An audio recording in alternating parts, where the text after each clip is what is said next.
Bagaimana seni mendapatkan ketahanan sehingga dalam bicara pun tetap tenang, dalam disoal pun tetap hatinya nyaman. Karena ketenangan itu yang membawa pikiran tenang dan tindakan yang terukur. Dan kadang-kadang ketenangan itu lebih penting bahkan dibandingkan dengan harta yang berlimpah. Seringkali saya berikan perbandingan dari sejak dulu kita belajar kan. Coba pilih mana? Saya yakin masih konsisten. Pilih mana? Kaya tapi gelisah atau miskin tapi tenang? Tidak boleh ada pilihan ketiga, saya tahu itu. Kaya tapi gelisah atau miskin tapi tenang, pilih mana? Ya, saya tahu lah. Kaya tapi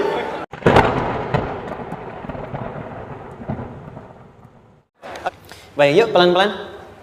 Jadi turunnya surah Ad-Duha dan surah Al-Insyirah, hikmahnya satu atau fungsinya satu, memberikan petunjuk bagaimana mengatasi satu persoalan sesulit apapun, tapi masih dapat menghadapinya dengan keadaan yang tenang. Satu surah ini atau dua surah ini diturunkan untuk membimbing setiap hamba menuju kepada ketenangan hati. Dua, membangun kekuatan mental sehingga dalam situasi apapun dia tetap kuat mengatasi berbagai persoalan kehidupan. Nanti terapannya banyak, di bisnis ada. Nanti saya turunkan contohnya. Kadang-kadang ikut tender, sudah bagus, sudah menang, tapi proyeknya diambil orang. Ada yang begitu? Nanti ada ayatnya, ada. Nanti kita turunkan. Udah siap-siap, kan pengen melamar, ternyata keduluan orang gitu kan. Udah siap-siap, pengen dapat ini, mau lulus, ternyata nilainya nggak seperti yang diharapkan. Muncul, ada, selalu ada demikian. Nanti kompleksitasnya banyak. Tapi dua surah ini, kalau kita bisa kuasai artinya dengan baik, pahami dengan benar, maka akan ada sesuatu yang beda yang terasa dalam jiwa kita dan kesiapan mengatasi setiap persoalan dalam kehidupan. Yuk kita baca dulu ya, supaya dapat keberkahannya dari dua surah ini. Saya bacakan, Anda ikuti ya. أعوذ بالله من الشيطان الرجيم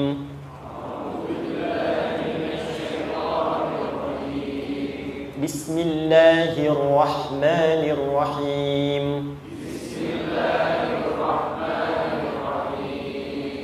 والضحى والليل إذا سجى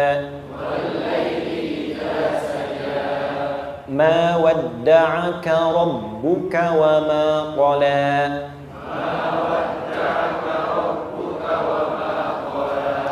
ما ودعك ربك وما قلى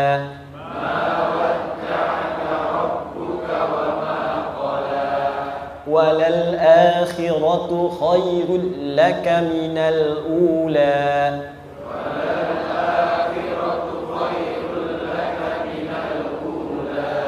ولسوف يعطيك ربك فترضى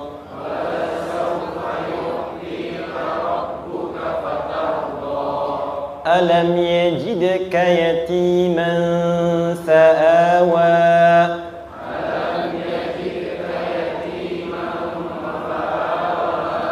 ووجدك ضالا فهدى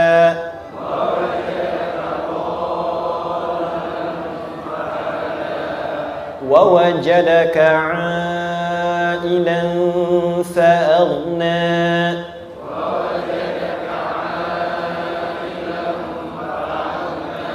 فأما اليتيم فلا تقهر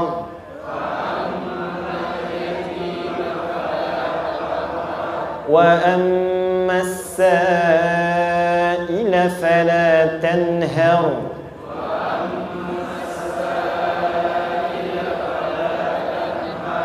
وأما بنعمة ربك فحدث.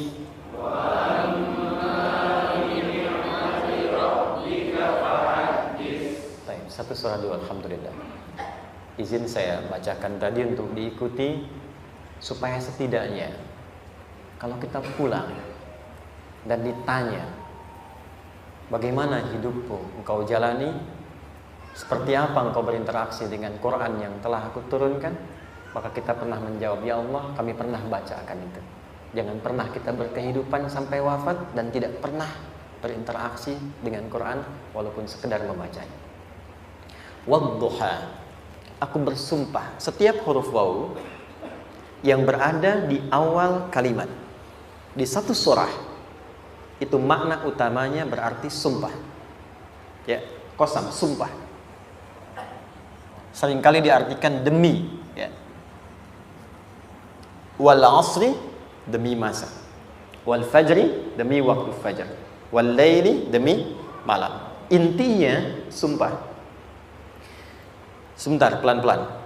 Kalau Allah menyampaikan sesuatu kepada kita, yakin tidak? Saya ulang, yakin tidak? Serius? Hah? Kalau yakin, kenapa tidak dilakukan? Ya, itu pertanyaan besar, ya. Baik.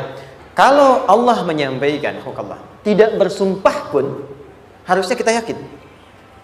Tapi kalau Allah bersumpah dalam kaidah ilmu tafsir, berarti ada sesuatu yang sangat penting, yang saking pentingnya akan sangat dibutuhkan oleh setiap hamba, sehingga diminta setiap hamba itu fokus menyimak apa yang mau disampaikan. Bahkan saking pentingnya menyimak itu, Allah bersumpah. Jelas? Jika teman-teman menemukan di Quran ada ayat dibuka dengan sumpah, berarti ada kasih Allah yang tinggi yang akan disampaikan di ayat itu sampai meminta kita fokus untuk menyimaknya. Ad-duha, untuk memudahkan maknanya, teman-teman kalau waktu duha itu jam berapa ya? Oke, sebetulnya dimulai sejak matahari itu mulai naik, yang memantulkan, ya, atau menyinari cahayanya itu mulai terasa lembut. Ya, kalau misalnya kita ambil 1,5 jam setelah subuh. Sekarang subuh 4:30 lah, taruhlah 4:30 ya. 1,5 jam berarti jam 6 kan? Nah, itu awal duha tuh. Awal duha. Sampai ke pertengahan kurang lebih 9:30, jam 10. Akhir duha jam 11 sampai menjelang ke zuhur. Awal duhanya disebut dengan syuruk namanya. Syuruk. Jadi syuruk itu awal duha. Kalau sudah jam 6 ada cahaya matahari ya, enak nggak ke tubuh kita itu? Nyaman nggak? Jam 8 enak nggak kalau berjemur ya? Jam 9 enak ya?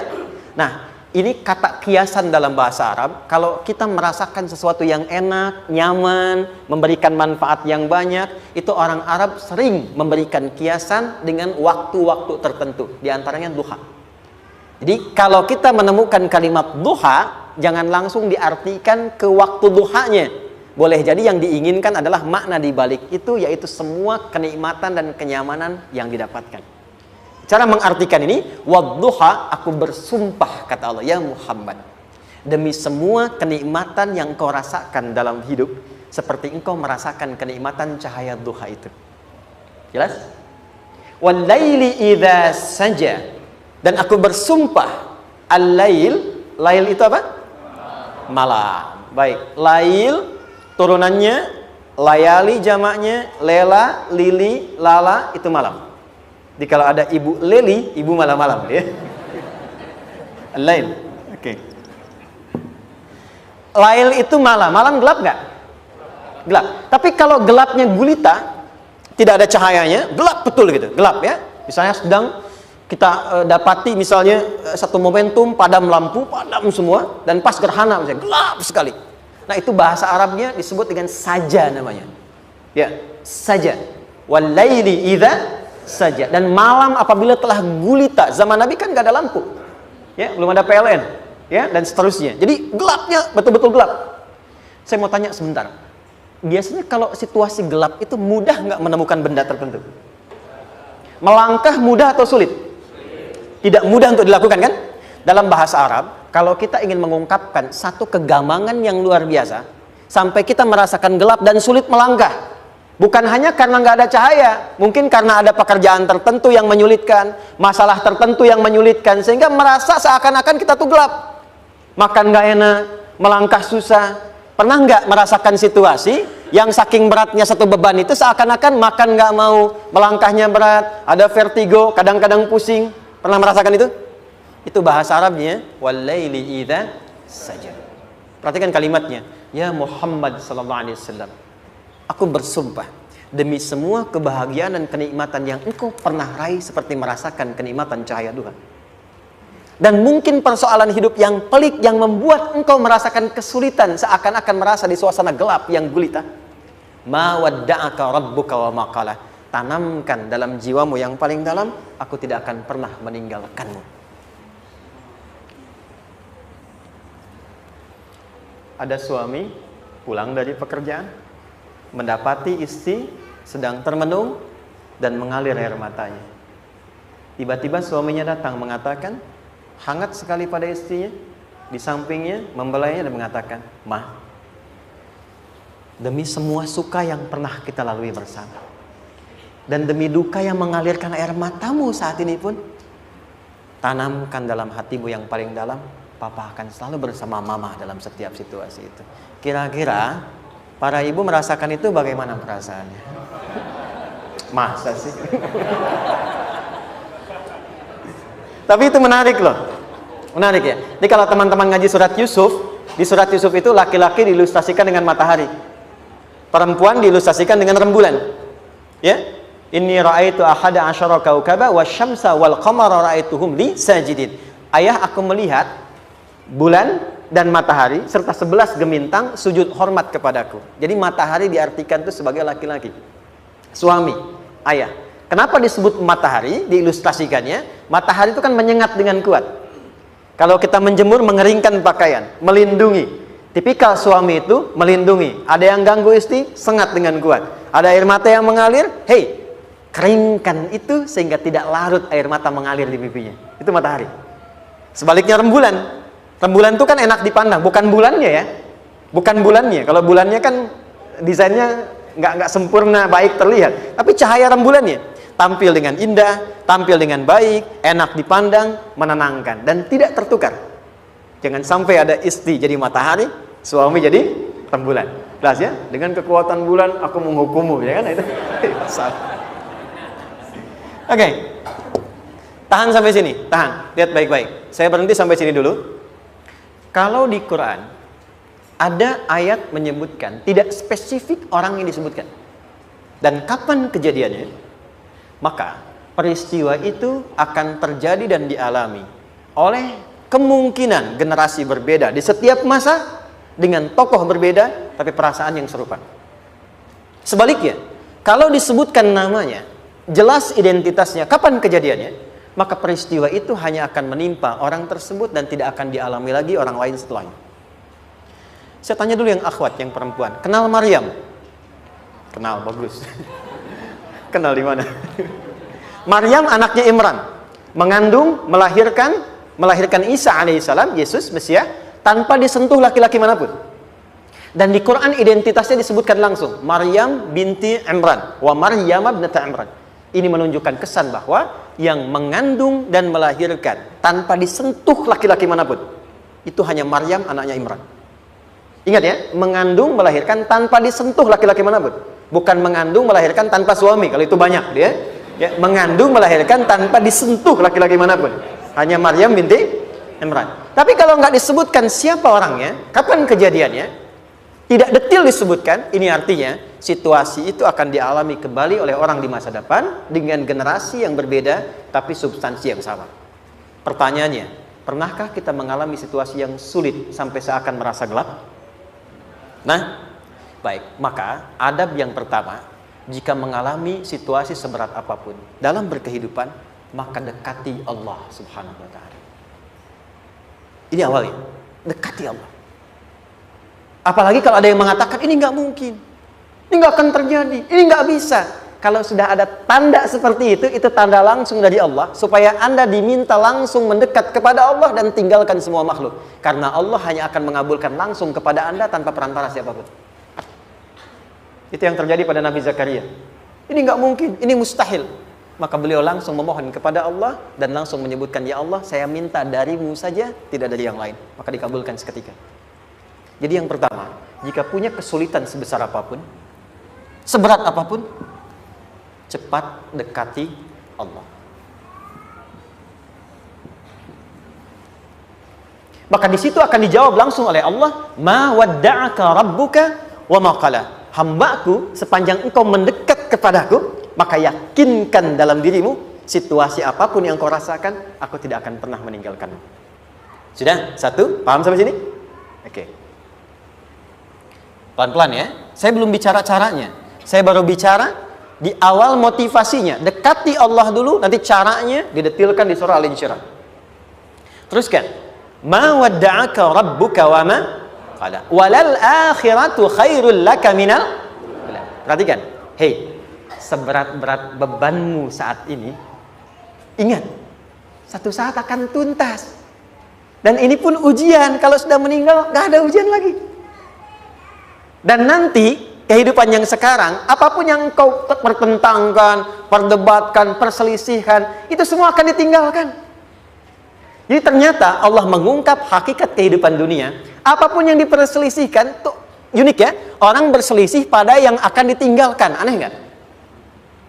Ada orang berebut makanan, ya kan? Rebutan sampai berkelahi dan sebagainya. Pada akhirnya, makanan yang diperebutkan itu pun akan ditinggalkan. Yang ini meninggal, itu meninggal. Jadi memperebutkan sesuatu yang pada akhirnya akan berakhir. Kata Allah, Allah sampaikan, jika Anda mengalami situasi, sesuatu yang mungkin membuat berat, tanamkan pada jiwa kita, hei, yang aku kejar-kejar ini, boleh jadi aku akan tinggalkan juga. Kenapa aku harus menangisi dan larut pada sesuatu yang tidak abadi?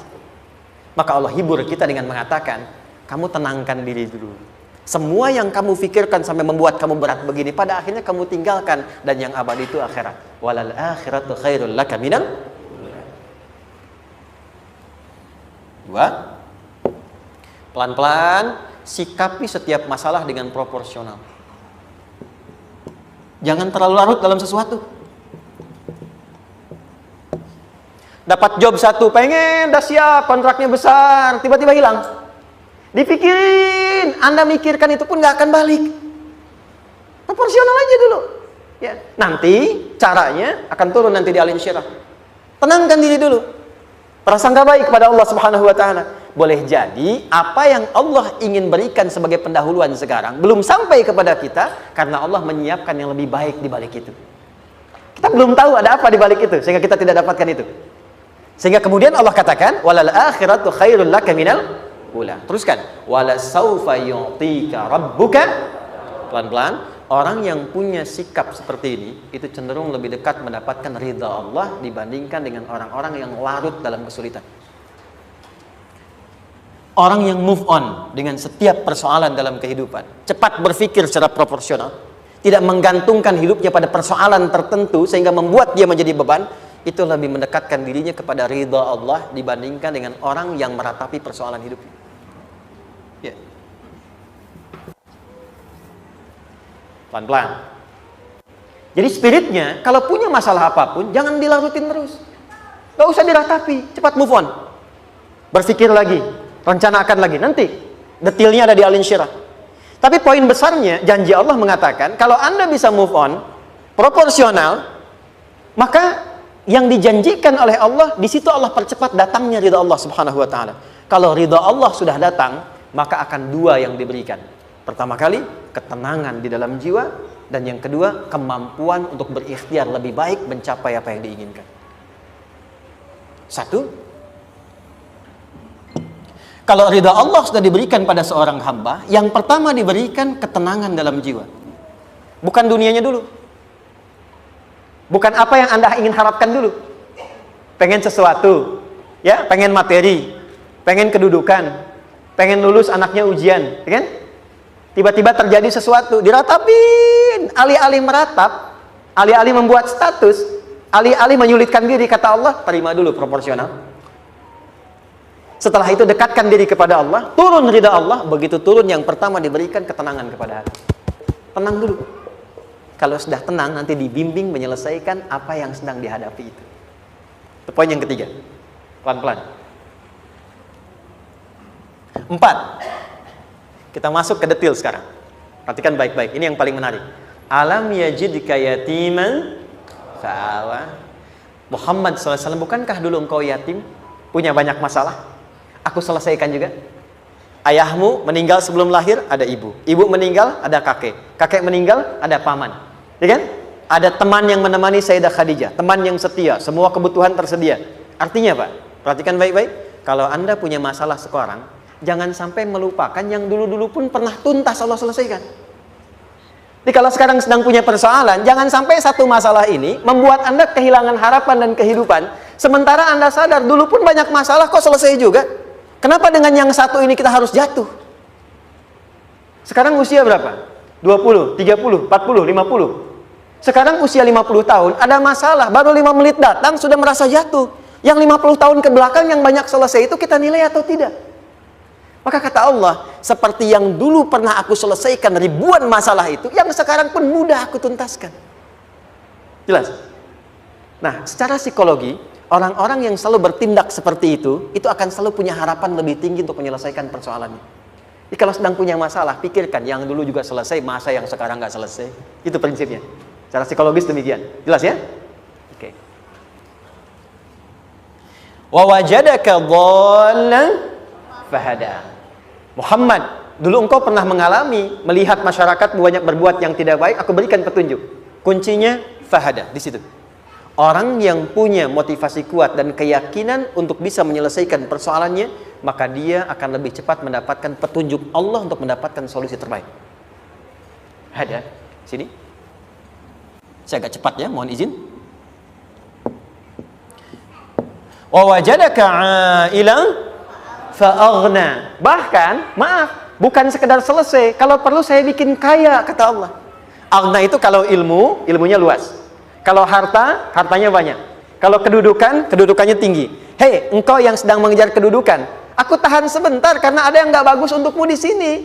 Tapi kalau kamu terima, aku angkat itu lebih daripada apa yang kamu harapkan.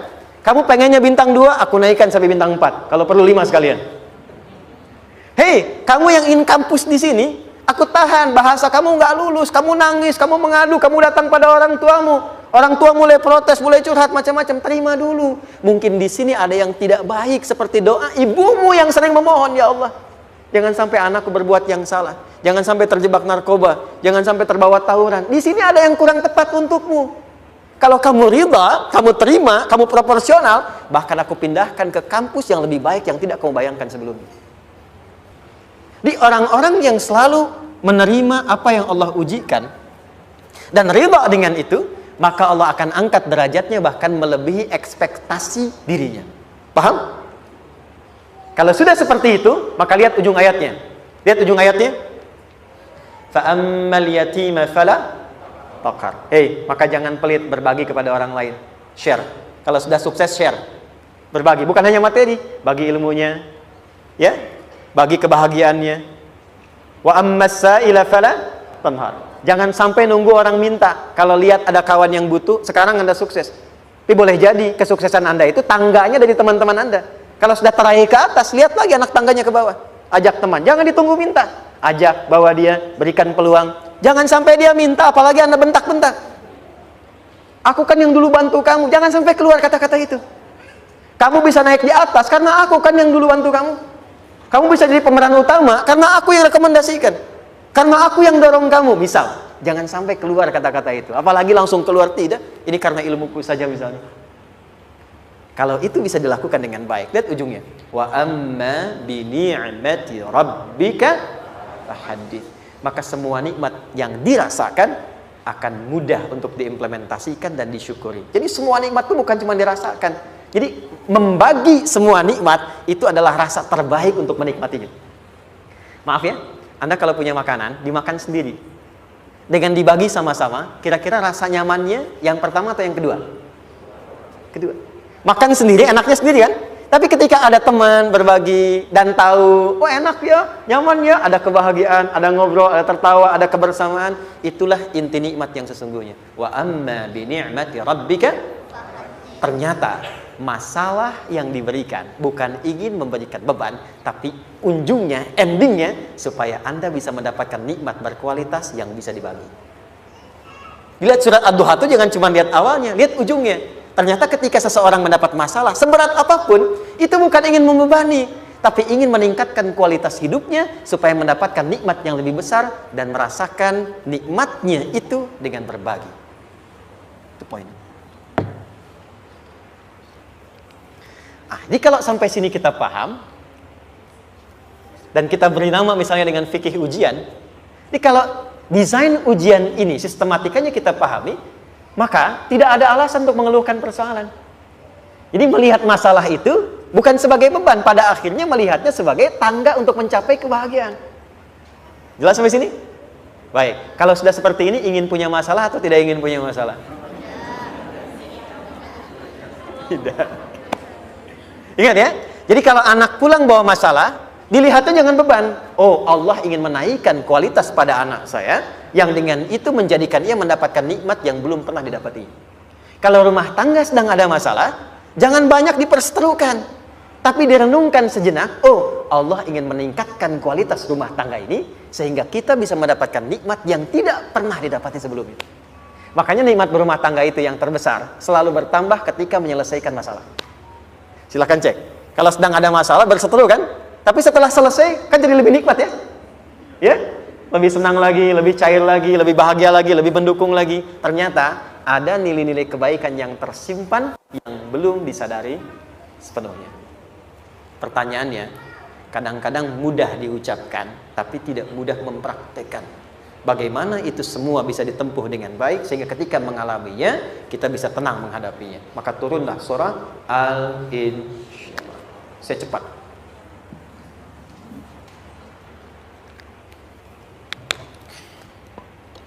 Teman-teman, ini apa?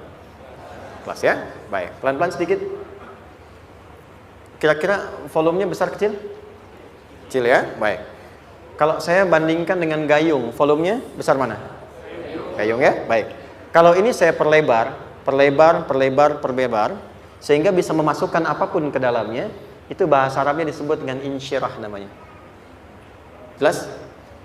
Meluaskan sesuatu sehingga terlihat lapang, sehingga memudahkan setiap hal masuk ke dalamnya. Itu insyirah namanya. Surah ini diberi nama dengan surah Al-Insyirah, yang berarti sesuatu yang lapang, yang tenang, yang nyaman. Yang diharapkan dengan keadaan hati yang lapang, nyaman, tenang itu, segala persoalan yang dihadapi dalam kehidupan akan mudah diterima dan tidak berdampak besar dalam menyikapinya. Maka bagaimana kemudian Allah memberikan turunan-turunan petunjuk supaya apa yang diharapkan ini bisa tercapai. Satu, izin mengilustrasikan, saya kasih cerita sebentar. Ada seorang anak muda, kisah ini sangat viral, hampir setiap kita bisa mendapatinya. Datang kepada seorang kakek tua di sisi danau yang jernih sekali airnya.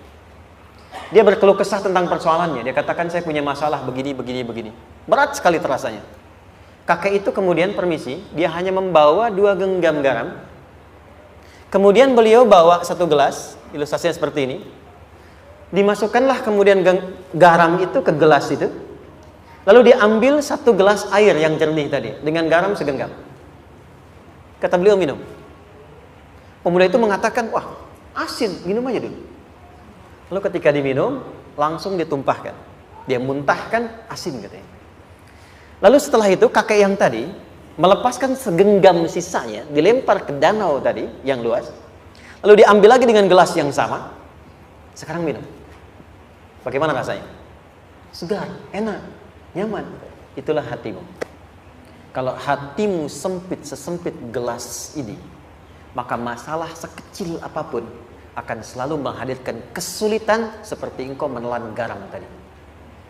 Tapi kalau hatimu luas, sebesar apapun masalah, tidak akan pernah berdampak pada dirimu kecuali engkau mampu menyusun rencana untuk mengatasinya. Kelapangan hati yang membuat diri kita mampu menerima persoalan apapun, itu yang disebut dengan insyirah. Makanya dulu tahun 90-an ada sinetron Hati Seluas Samudra gitu ya. Saya pernah tahu itu. Sama anaknya diapa-apain juga, masih aja ya menerima gitu. Dulu siapa ya? Jeremy Thomas dan lain-lain ya. Saya kira ada gitu. Ya, saya kira itu ya.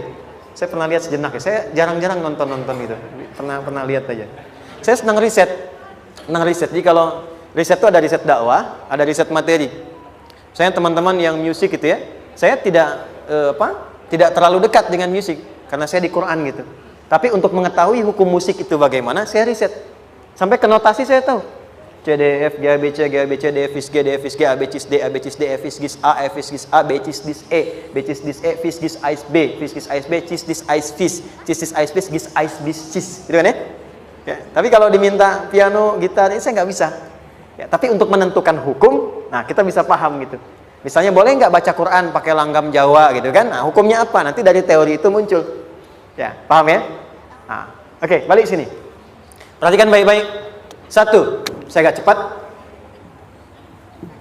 Ini ditafsir langsung turun Al-Insyirah. Yang pertama, alam nashrah laka sadrak wa wada'na anka wizrak allazi anqadha dhahrak. Tahan sampai sini dulu, 3 ayat. Saya mulai dari ayat kedua dan ketiga. Perhatikan baik-baik.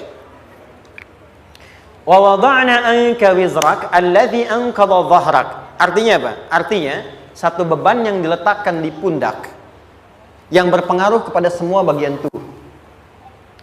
Kita pernah melakukan atau melihat yang angkat beban ya? Beban kan semakin berat diangkat, semakin terasa ke bagian-bagian tubuh ya, ke semuanya. Nah, itu namanya wizrak alladzi anqadha dhahrak. Beban yang dipikul yang berat sekali sampai semua merasa. Makanya jadi satu ungkapan dengan mengatakan dia sedang memikul beban yang sangat berat. Sampai kepalanya pusing, tidur nggak nyaman, miring kanan, miring kiri. Itu namanya ya alladzi anqadha dhahrak. Satu. Saya percepat, akan ada satu masa dalam hidup setiap hamba merasakan satu persoalan yang seakan-akan beban berat yang dipikul sampai merasa kesulitan dari ujung kepala sampai ujung kaki. Siapapun itu. Jujur ya, setiap kita tanyakan pada diri sendiri. Setiap kita yang ada di sini, saya yakin pasti pernah atau bahkan akan mengalami satu peristiwa yang merasakan beban berat sampai seakan-akan ujung kepala sampai ujung kaki merasakan sakitnya. Ada yang sudah mengalami atau bahkan nanti akan ada yang melalui. Perhatikan baik-baik. Teruskan ayatnya. Wa rafa'na laka. Perhatikan. Kalau ada yang sedang merasakan itu, yakinlah kata Allah, pada saat itu sesungguhnya Allah sedang mengangkat derajatnya dan meningkatkan kualitas hidupnya untuk mencapai sesuatu yang istimewa yang belum pernah diraihnya. Dari sini kita buat persamaan ujian, tadi kan berbanding lurus dengan harapan, banding lurus dengan solusi nanti pada akhirnya. Fokus. Lulus di sini, insya Allah setiap persoalan akan lebih mudah untuk diatasi. Ujian, seberat apapun yang sedang kita alami, tidak akan pernah diberikan kepada kita oleh Allah kecuali ternyata hikmahnya untuk mengabulkan harapan-harapan besar yang sebetulnya kita mintakan. Jujur ya, setiap kita kan sering punya permohonan ya, sering berdoa ya, ya Allah minta ini, minta itu, minta ini, minta itu, gitu kan? Nah, cara Allah mengabulkan harapan kita itu, yang pertama jalurnya lewat ujian. Karena semua kesuksesan itu desain dasarnya adalah melewati ujian. Coba anak-anak kita yang sedang sekolah itu, apa mungkin diwisuda dengan penuh kebahagiaan kalau nggak mengalami ujian? Lewat ujian dulu kan? Dia belajar dulu, ujian dulu, ngatasin soal dulu, lulus, baru wisuda. Apakah mungkin akan dapat IPK 4 yang diharapkan kalau tidak mengalami ujian? Belajar dulu, ya kan? Ada waktu, sempat dia bangun, malam, siang, dan seterusnya, belajar, keringat, dan sebagainya, baru bahagia kan? Dan ternyata belajar itu untuk diwisuda. Sebab kalau kita tidak belajar, mustahil dapat wisuda. Kalau tidak lewat ujian, mustahil dapat ijazah. Karena ternyata harapan itu, hukum dasarnya dalam berkehidupan, bisa diraih dengan melewati ujian. Ini poinnya. Jadi mohon, kalau sedang mengalami sebuah peristiwa, dan kita harus menghadapi itu, coba renungkan. Sebetulnya pernah berdoa apa sampai kita mengalami itu, sehingga dengan jalan itulah sebetulnya Allah ingin mengabulkan harapan yang dulu pernah kita mintakan. Jelas? Oke, satu. Yuk turunkan rumus ya pelan-pelan. Quran surah kedua ayat 286. Ini kesini dulu baru nanti kita balik lagi. 2 Al-Baqarah ayat 286. La yukallifullahu nafsan illa usaha. Tahan sampai sini. Lihat baik-baik. Hukum yang pertama. Hukum pertama. Allah tidak mungkin menguji seorang hamba di luar batas kemampuannya. Jadi kaidah yang pertama tadi, kalau kita sedang diuji, sebetulnya ada harapan dan doa yang pernah kita mohonkan dan Allah ingin mengabulkan itu, jalan pertama adalah ujian. Tapi adilnya Allah, tidak akan pernah kita diuji kecuali sesuai dengan kemampuan kita. Jadi kalau nggak mampu, nggak mungkin diberikan ujian. Ingat ya, kalau tidak mampu, tidak mungkin diberikan ujian. Artinya harapan yang kita mohonkan pun akan sesuai dengan kemampuan kita. Jadi kalau kita minta sesuatu nggak mungkin bisa menggunakannya, nggak akan dikasih. Nah, balik ke sini untuk memberikan ketenangan kepada hati kita. Kalau sedang menerima persoalan, setelah kita mengatakan, oh ini mungkin ada harapan yang ingin saya dapatkan, jalannya lewat sini.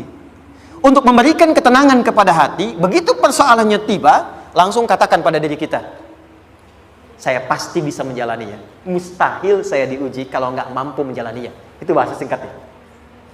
Ingat ya, kalau ingin mudah menyelesaikan persoalan, kata Quran, setiap ada ujian, langsung katakan pada hati kita, insya Allah bisa.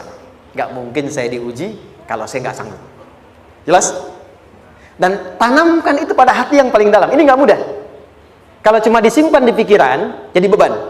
Tapi kalau Anda tanamkan dalam hati, seberat apapun masalahnya, pasti saya sanggup, pasti saya bisa. Pernah lihat dulu ada acara 90-an Benteng Hattori? Oke? Benteng Takeshi ya? Takeshi ya? Gitu kan, artinya kan bisa jawab ya. Kita tahu Ninja Hattori mendaki gunung, lewati lembah, ya tahu ya. Son Goku, Son Gohan, saya tahu itu. Son Goku, Kamehameha, Piccolo itu, yang nulisnya Suzuki Watanabe, saya tahu itu. Benteng Hattori, balik lagi ya. Benteng Takeshi ya. Puncaknya kan main pakai itu kan, pakai tank ya dan sebagainya. Tapi pernah ingat gak satu episodenya itu? Begitu akan bertarung, kan selalu ada motivator di sampingnya itu mengatakan, ayo kamu bisa, gitu kan? Wah, namanya. Dia nggak ngaji Quran tuh, kita punya ayatnya. Pernah nggak? Buka lagi ya dulu ya. Oke. Korea, kenapa bisa nyusul Jepang? Salah satunya, waktu Jepang itu maju, setiap di Korea itu ditanamkan dari mulai anak-anak TK-nya. Kita harus lebih daripada Jepang. Sejak anak-anaknya TK. Itu ditanamkan betul. Kita bisa, kita dari TK. Sehingga ketika di sana bikin Honda, sini Hyundai. Hyundai kan dibacanya Hyundai, kan? Sana Honda, sini Hyundai gitu. Di apapun yang dibuat Jepang, Korea harus lebih unggul. Itu ditanamkan dari awal. Bisa. Kita itu sekarang punya ayatnya. Jadi kalau sedang punya masalah seberat apapun, katakan pada diri kita, insya Allah bisa. Gak mungkin diuji kalau nggak sanggup. Bisa insya Allah. Bisa. Kenapa mah? Bisa. Jelas? Oke. Sudah di situ teruskan. Lanjutkan. Warafa'na laka dzikra. Teruskan. Fa inna ma'al usri. Nah, ini poin terbesarnya.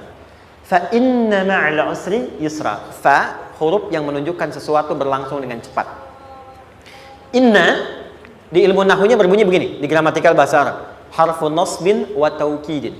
Tansibul isma wa tarfa'ul khabara. Mabniun 'alal fathi la mahalla lahu min al-i'rabi. Paham? Tidak. Inna huruf yang digunakan untuk menguatkan informasi agar ditancapkan ke dalam hati sekuat-kuatnya dan jangan pernah ragu. Jadi kalau orang Arab itu nancapkan tongkat begini dan kuat, tidak goyah, itu nasab namanya. Nasabar rajula asahu fil ardi. Inna ini harfun nasab. Jadi kalau ada di Quran dibuka informasinya dengan inna, maksudnya begini, hei, tancapkan informasi dalam hatimu dengan kuat, jangan pernah ragu. Yakinkan pada dirimu. Apa yang harus diyakinkan? Ma'al usri yusra. Inna ma'al usri yusra. Usrun sama dengan yusrun. Lari ke sini. Oke. Apa artinya usrun? Sulit. Oke. Sulit itu ada dua. Ada sa'bun, ada usrun. Kalau kesulitan yang relatif, kata si A sulit, si B mudah, itu sa'bun namanya. Contoh. Kata si fulan, bahasa Jepang susah. Padahal kata yang lain tidak. Saya ke Jepang, anak-anak kecil begini bisa bahasa Jepang gitu kan. Bagi mereka mudah gitu ya. Saking mudahnya gitu. Watashiwa gitu. Anak-anak kecil, bagi mereka mudah, bagi kita belum tentu. Itu sa'bah. Innal lughatal yabaniyya sa'bah. Relatif. Tapi kalau kesulitan yang sifatnya mutlak, semua orang mengatakan sulit. Maaf, bawa mobil, sulit atau mudah? Bukan mengendarai ya, bawa mobil, bawa. Sulit ya?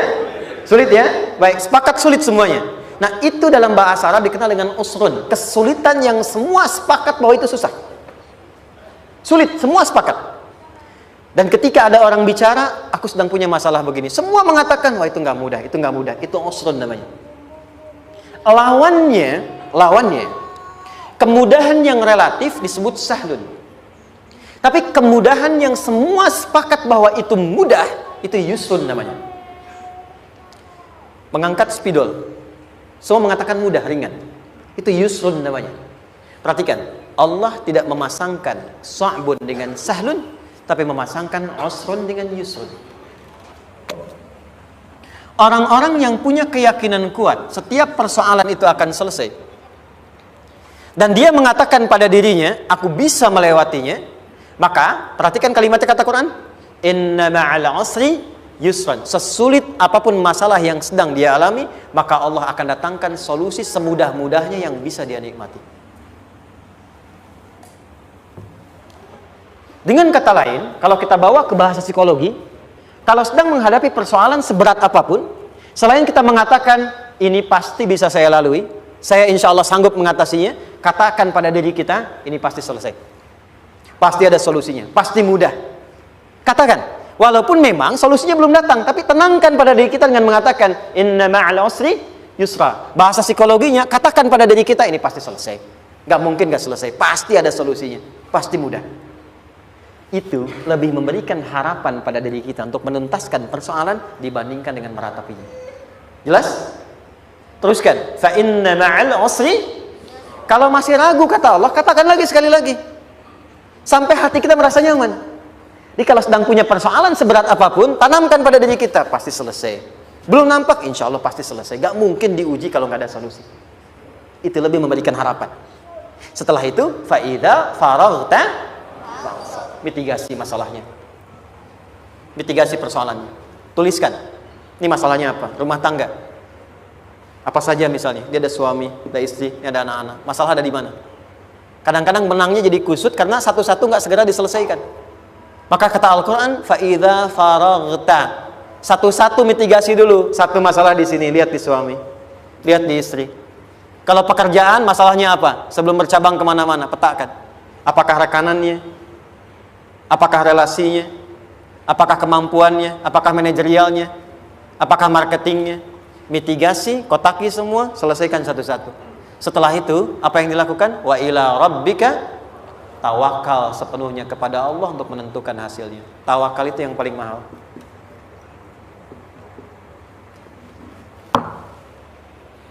Anda kalau nggak punya kepasrahan, stres.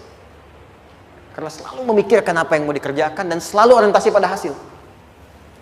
Kita punya tawakal. Kalau kita mampu menyerahkan sesuatu, gini, di sini ada orang yang paling jago misalnya main basket. Ada pertandingan basket. Begitu dibuka, udah tim musyawarah serahkan aja pada si fulan. Kan? Dia yang paling jago, dia. Bukankah dengan menyerahkan itu bukan hanya kita berikan sebuah tugas, ya kan? Tapi dengan itu ada kelapangan tersendiri kan? Yakinlah sukses, ini paling hebat. Pernah ada perasaan gitu? Sekarang, siapa yang paling mampu menguasai? Siapa yang paling hebat menyelesaikan segala hal? Siapa yang punya segalanya? Bukankah Allah? Orang-orang yang punya tingkat tawakal yang tinggi, maka satu, dia akan lebih stabil keadaan mentalnya dan tidak akan pernah gelisah dengan kekecewaan. Gak ada kecewa. Karena tawakal itu kalau sudah kepasrahan pasti menerima hasil. Kalau sudah tawakal, terserah Allah tetapkan apa saja. Mau dapat sekarang, dapat besok, dapat nanti. Puncak yang paling tinggi, tugasmu hanya berikhtiar semampu yang bisa dilakukan. Selanjutnya, biarkan Allah menetapkan apa yang menjadi bagian dari maslahat kehidupan kita. Saya tutup. Cara Allah menjawab harapan kita ada 3.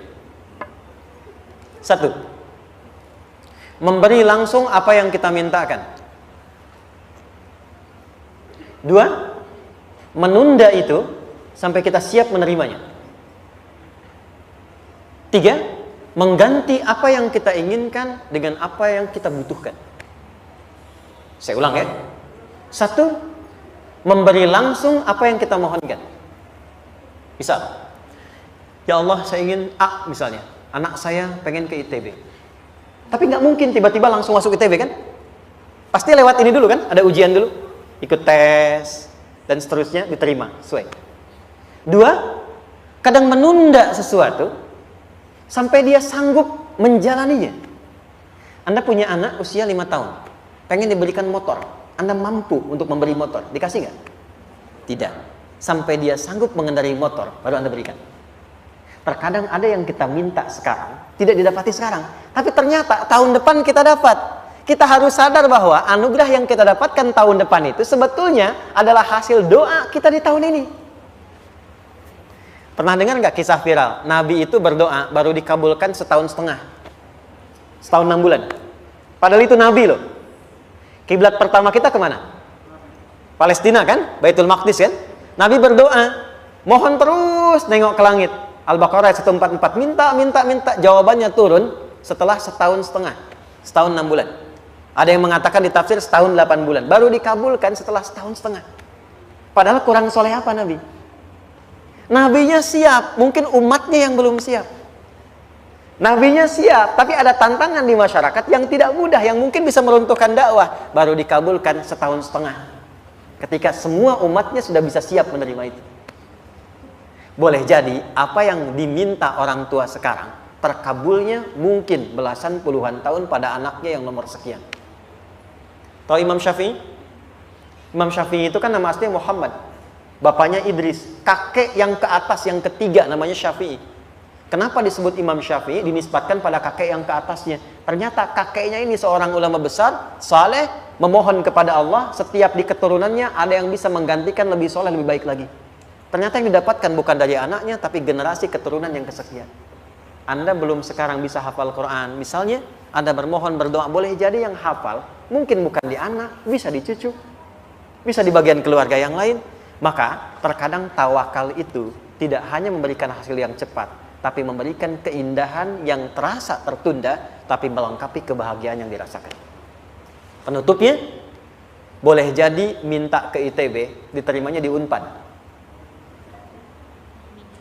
Minta motor, dapatnya mobil, kalau itu senang luar biasa. Minta mobil, dapatnya motor, gitu kan? Ternyata kadang-kadang desainnya yang terakhir, saya tutup, Allah mengabulkan apa yang kita butuhkan, bukan apa yang kita inginkan. Anak Anda sakit dibawa ke dokter, kata dokter jangan dulu makan jeruk. Maka Anda pulang, dia minta jeruk, Anda berikan apel. Saya nggak mau apel mah, saya pengennya jeruk. Nggak apa-apa nah, ini apel rasa jeruk misalnya kan. Anda berikan. Ternyata apa? Bukan ingin menyakiti dan tidak mengabulkan keinginan anak, tapi lebih memberikan apa yang dia butuh. Kadang-kadang maaf ya, teman-teman mintanya proyek A, udah capek, di situ nggak dapat, dapatnya di yang lain. Teman-teman, itu Allah berikan sebetulnya hasil ikhtiar Anda yang sebelumnya.